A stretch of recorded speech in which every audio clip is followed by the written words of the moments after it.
Bismillahirrahmanirrahim. Ilahi anta maksudi wa ridhaka matlubi. Assalamualaikum warahmatullahi wabarakatuh. Alhamdulillah wassalatu wassalamu ala Rasulillah wa ala alihi wa sahbihi wa mawala. La hawla wa la quwwata illa billah. Salaman ta'zim ila ustadzina wa mursyidina al-mukarram Sayyidi Syekh Maulana Haji Ghazali An-Naqsyabandi Ibni Sayyidi Syekh Haji Amir Damsar Syarif Alam Qaddasallahu sirrahumah. Saudaraku ikhwanul muslimin, pemirsa Jabal Kubis TV rahimakumullah. Mari kita mencoba menjawab sebuah pertanyaan dari saudara-saudara kita tentang apa itu syafaat. Ya, memang kalimat syafaat adalah kalimat yang tidak asing lagi di telinga kita semua. Apa syafaat itu? Para ulama memberikan penjelasan bahwa yang disebut syafaat adalah thalabul khair lil ghair. Meminta kebaikan kepada Allah Subhanahu wa taala untuk orang lain, bukan meminta kepada Allah Subhanahu wa taala untuk dirinya sendiri. Tapi meminta kebaikan-kebaikan hanya kepada Allah Subhanahu wa taala, tetapi kebaikan yang dia minta ditujukan untuk orang lain. Allah menjelaskan falillahi syafa'atu jami'a, bahwa semua syafaat itu hanya kepunyaan Allah Subhanahu wa taala, sehingga tidak ada satupun makhluk yang bisa memberikan syafaat kepada siapapun, karena syafaat itu hanya kepunyaan Allah. Lalu pertanyaannya, siapakah yang diberikan izin oleh Allah Subhanahu wa taala memberikan syafaat kepada yang lain? Maka di dalam sebuah hadis dijelaskan bahwa yashfa'u yaumal qiyamah al-anbiya, thumma al-ulama, thumma syuhada. Ada 3 golongan yang diberikan izin oleh Allah Subhanahu wa taala untuk memberikan syafaat kepada yang lain. Yang pertama, golongan para nabi. Wa khususan untuk junjungan kita Rasulullah sallallahu alaihi wasallam diberikan izin oleh Allah Subhanahu wa taala untuk memberikan syafaat. Maka dikenallah bahwa Rasulullah adalah pemegang syafaatul uzma, syafaat yang besar. Saudaraku, ada 2 hal yang diberikan oleh Allah Subhanahu wa taala kepada Nabi, 2 pilihan. Pilihan yang pertama, wahai Muhammad, umatmu, separuh umatmu masuk ke dalam surga, atau engkau memilih syafaat. Fakhtartu syafa'ah, kata Nabi, maka aku memilih syafaat. Umatku dijamin oleh Allah Subhanahu wa taala separuh masuk dalam surganya Allah, lalu yang separuhnya lagi kemana? Tentu ke dalam nerakanya Allah. Sementara Rasulullah Sallallahu Alaihi Wasallam kepada umatnya itu kal abil musyaffaq, lebih sayang lagi daripada seorang orang tua kandung kepada putra putrinya. Rasulullah Sallallahu Alaihi Wasallam kepada umatnya memiliki kasih sayang yang sangat besar, yang tidak pernah mengharapkan satu umat pun masuk ke dalam nerakanya Allah Subhanahu wa taala, atau selembar raput pun dari umat Rasulullah yang dimasukkan ke dalam neraka, yang dibakar di dalam nerakanya Allah. Rasulullah sangat tidak mau. Maka Rasulullah sallallahu alaihi wasallam dari 2 pilihan yang diberikan oleh Allah kepada Rasulullah, apakah Allah Subhanahu wa taala menjamin wahai Muhammad separuh umatmu masuk ke dalam surga, atau engkau memilih syafaat? Maka fakhtartu syafa'ah, kata Nabi, aku memilih syafaat. Sebab dengan syafaat itu aku bisa menyelamatkan seluruh umatku. Dan Allah Subhanahu wa taala telah memberikan kepada Nabi sebuah doa mustajab. Dan doa itu sudah digunakan oleh para nabi dari mulai Nabi Adam sampai kepada Nabi Isa. Itu mereka sudah menggunakan doa sewaktu di dunia. Tapi aku belum, kata Nabi. Doa itu aku simpan nanti di hari kiamat untuk memberikan syafaat kepada umatku. Yang kedua, para alim ulama. Para alim ulama diberikan izin oleh Allah Subhanahu wa taala memberikan syafaat kepada kaumnya pada saatnya, pada zamannya masing-masing. Saudaraku yang mulia dan yang dimuliakan Allah, kita memahami bahwa para ulama itu adalah pewaris Rasulullah sallallahu alaihi wasallam, penerus perjuangan Rasulullah sallallahu alaihi wasallam, memegang amanahnya Allah Subhanahu wa taala. Apa-apa yang diamanahkan oleh Allah kepada Rasulullah sallallahu alaihi wasallam, maka itulah dilanjutkan oleh para ulama warasatul anbiya. Karena tidak ada lagi nabi setelah Nabi Muhammad. Fasayakunul khulafa, yang banyak itu adalah para khulafa, para khalifah. Fayaksurun, bahkan sangat banyak sekali jumlah daripada para khalifah itu. Itulah dia para ulama warasatul anbiya. Maka para ulama pun begitu memiliki kasih sayang yang sangat besar kepada para jamaahnya, kepada para murid-muridnya. Bahkan mereka memiliki kasih sayang lebih besar daripada kepada keluarganya sendiri. Jamaah yang dimuliakan Allah, oleh karena itu, yauma nad'u kulla unasim biimamihim, kata Allah. Pada hari nanti di hari kiamat Allah akan memanggil umat itu beserta dengan imam-imamnya. Maka setiap zaman itu ada imamnya masing-masing. Setiap zaman ada ulamanya masing-masing. Maka para ulama melaksanakan amanah itu, memberikan syafaat kepada para jemaahnya sebagaimana amanah yang diterima daripada junjungan Rasulullah SAW untuk menyelamatkan kepada umat. Dengan begitu gigih, dengan begitu hebat, dengan penuh kesabaran menyelamatkan kepada para muridnya, kepada para jemaahnya. Jemaah yang mulia dan yang dimuliakan Allah. Oleh karena itu para ulama diberikan izin oleh Allah Subhanahu wa taala meminta kepada Allah syafaat itu untuk diberikan kepada kaumnya, para jemaahnya pada masanya masing-masing. Baru Rasulullah sallallahu alaihi wasallam adalah pemegang syafaatul uzma, syafaat yang besar. Setelah para ulama memberikan syafaatnya fi zamanihi, pada zamannya masing-masing, lalu Rasulullah sallallahu alaihi wasallam pemegang syafaatul uzma yang memberikan syafaat kepada seluruh jamaahnya. Oleh karena itu, ada beberapa syarat. Siapakah atau apakah syarat bagi seseorang yang bisa memberikan syafaat kepada yang lain? Maka Allah Subhanahu wa taala menjelaskan yang kita kenal di dalam ayat kursi, man dzalladzi yashfa'u indahu illa bi'idnih. Bahwa manusia yang bisa memberikan syafaat kepada yang lain itu adalah mereka-mereka yang diberikan izin oleh Allah Subhanahu wa taala. Termasuk Nabi SAW, para nabi, kemudian para ulama dan para syuhada diberikan izin oleh Allah Subhanahu wa taala untuk memberikan syafaat kepada yang lain. Ini minta kebaikan-kebaikan kepada Allah Subhanahu wa taala yang diberikan untuk orang lain, bukan untuk dirinya. Bagaimana rupanya tentang dirinya? Tentu Rasulullah dijamin keselamatan oleh Allah Subhanahu wa taala. Demikian juga para ulama warasatul anbiya, ulama yang benar-benar sebagai pewaris Nabi. Mereka adalah orang-orang yang berusaha senantiasa menjaga kolbinya, menjaga hatinya, menjaga ibadah lahir dan batinnya agar senantiasa bersih di hadapan Allah Subhanahu wa taala. Saudaraku yang mulia dan yang dimuliakan Allah.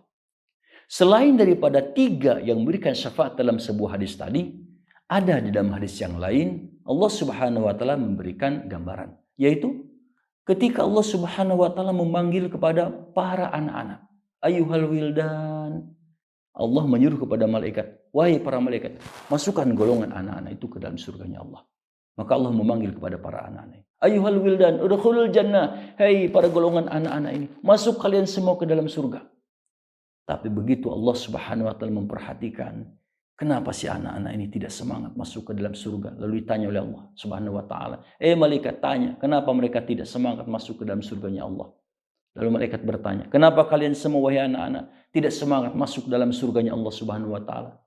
Lalu si anak ini pun menjawab, ya Allah, abauna wa ummahatuna, bagaimana kami mau semangat masuk ke dalam surgamu, berbahagia dalam kenikmatan yang kau berikan kepada kami, sementara kami lihat kedua orang tua kami berenang dalam neraka-Mu ya Allah. Seolah-olah anak ini mengatakan, ya Allah, kami ingin masuk surga itu beserta dengan kedua ibu dan bapak kami. Tolong selamatkan mereka ya Allah, kan Engkau yang punya selamat, Engkau yang berhak untuk memberikan selamat kepada mereka. Tolong selamatkan mereka ya Allah. Akhirnya apa kata Allah Subhanahu wa taala? Anak-anak, kedua ibu bapakmu sudah ada di sana, di dalam surga. Dengan secepatnya Allah Subhanahu wa taala mengabulkan permohonan permintaan daripada anak-anak itu. Seorang anak meminta kepada Allah Subhanahu wa taala untuk selamat daripada kedua ibu dan bapaknya. Saudaraku yang mulia dan yang dimuliakan Allah. Jadi meminta kebaikan-kebaikan kepada Allah yang ditujukan untuk orang lain. Nah, kemudian yang kedua, syarat yang kedua, siapakah yang bisa menerima daripada syafaat itu? Maka Allah Subhanahu wa taala memberikan syarat, wala yashfa'una illa limanir tada. Jadi tidak sembarangan juga bahwa orang-orang yang bisa menerima daripada syafaat itu adalah orang-orang yang Allah Subhanahu wa taala ridhai tentunya. Kita minta kepada Allah, ya, untuk kebaikan orang lain, tapi kalau Allah Subhanahu wa taala tidak ridho, tidak bisa juga. Jadi selain orang itu mendapatkan izin dari Allah untuk memberikan syafaat kepada yang lain, nah yang si penerima syafaat ini pun harus mendapatkan keridhaan dari Allah Subhanahu wa taala. Nah, akhirnya kita berupaya bagaimana untuk bisa mendapatkan keridhaannya Allah Subhanahu wa taala. Rasulullah sallallahu alaihi wasallam pernah ditanya oleh sahabat Abu Hurairah, "Ya Rasulullah, man as'adun nasi bi syafa'atika yaumal qiyamah?" Wahai Rasulullah, siapakah manusia yang paling mulia, manusia yang paling utama, manusia yang terbaik untuk mendapatkan syafaatmu di hari kiamat? Maka Rasul menjawab, as'adun nasi bi syafaati yaumal qiyamah man qala la ilaha illallah khalisan fi qalbihi aw fi nafsihi. Bahwa orang yang paling mulia, yang paling utama untuk mendapatkan syafaatku di hari kiamat adalah mereka-mereka yang mengatakan la ilaha illallah dengan ikhlas di dalam qalbinya, di dalam hatinya. Saudaraku yang mulia dan yang dimuliakan Allah. Jadi ternyata betapa pentingnya kalimah la ilaha illallah yang tertanam dalam qalbi seseorang dengan penuh keikhlasan. Membuat keikhlasan ini bukan hal yang mudah, perlu adanya sebuah perjuangan yang sangat besar. Maka inilah para ulama-ulama tasawuf, para jemaah-jemaah thariqah, dia berusaha semaksimal mungkin mengerahkan segala kemampuan yang ada agar kalimah Allah yang ditanamkan ke dalam qalbinya itu benar-benar bersih, benar-benar murni, benar-benar ikhlas, sehingga tidak ada dalam qalbinya yang lain selain daripada Allah Subhanahu wa taala. Di dalam surah Maryam ayat 87 Allah Subhanahu wa taala berfirman, la yamlikuna syafa'ata illa man ittakhadha 'indar rahmani ahda. Tidak berhak seseorang mendapatkan syafaatnya Allah Subhanahu wa taala illa, di situ ada istisna munqati, kecuali, artinya tidak ada satupun manusia yang berhak untuk mendapatkan syafaatnya Allah Subhanahu wa taala kecuali mereka-mereka yang sudah melakukan atau sudah mengambil sebuah ahdun perjanjian dengan zat yang Maha Ar-Rahman, Allah Subhanahu wa taala. Ibnu Abbas menjelaskan dalam tafsir Ibnu Katsir bahwa yang disebut dengan ahdun itu apa? Perjanjian dengan Allah itu apa? Yaitu persaksian la ilaha illallah. Persaksian la ilaha illallah. Apa makna daripada la ilaha illallah? Tidak ada hak yang untuk saya cintai, tidak ada hak Tuhan untuk saya sembah, tidak ada hak untuk Tuhan yang untuk saya rindukan, tempat berpegang, tempat mengadu, tempat menyerahkan diri, tempat bertawakal, tempat segala-galanya illallah, hanya Allah. Ya. Jadi betapa murninya di dalam hati seseorang hanya menggantungkan kepada Allah Subhanahu wa taala, hanya mengingat Allah Subhanahu wa taala, hanya menyandarkan kepada Allah, murni tauhidnya di dalam qalbinya, maka itulah orang-orang yang berhak untuk mendapatkan syafaatnya Allah Subhanahu wa taala. Jadi saudaraku yang mulia dan dimuliakan Allah, maka begitulah gigihnya orang-orang zikrullah, orang-orang thariqatullah, pada khususnya thariqatullah Thariqah Naqsyabandiyah, untuk senantiasa melatih hatinya, memadatkan zikir dalam qalbinya, meningkatkan zikir dalam qalbinya, kualitas zikir dalam qalbi ditingkatkan terus, dengan salah satu tujuannya adalah untuk membersihkan hati.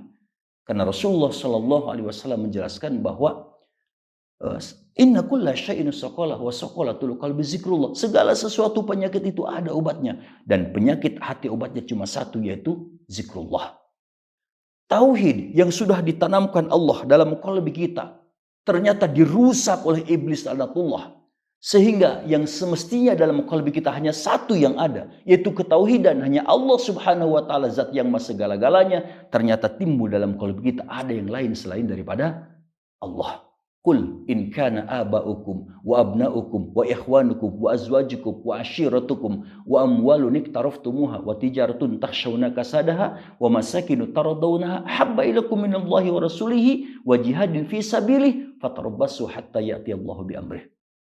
Allah Subhanahu wa taala paling pantang untuk diduakan. Seandainya ada dalam hatimu yang engkau cintai selain daripada Allah Subhanahu wa taala, engkau mencintai ibu bapamu, orang tuamu, itu lebih engkau cintai daripada Allah Subhanahu wa taala.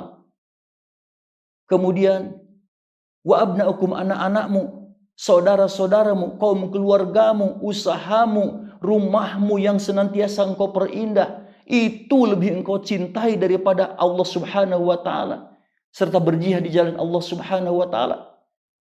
Fatarabbasu hatta ya'tiyallahu bi amrih. Tunggu tanggal mainnya saat azab Allah Subhanahu wa taala akan menimpa kepada kita semua. Saudaraku yang mulia dan dimuliakan Allah. Maka ketauhidan dalam qalbi adalah merupakan syarat mutlak seseorang untuk mendapatkan syafaatnya daripada Rasulullah atas izin Allah Subhanahu wa taala. Dan apa-apa yang dipinta oleh Nabi, apa-apa yang dipinta oleh para ulama, apa-apa yang dipinta oleh para syuhada, kebaikan-kebaikan kepada Allah Subhanahu wa taala, Allah izin dan Allah ridha, sudah pasti sampai kepada kita dan kita menyadari bahwa sangat banyak sekali kekurangan-kekurangan yang ada pada diri kita.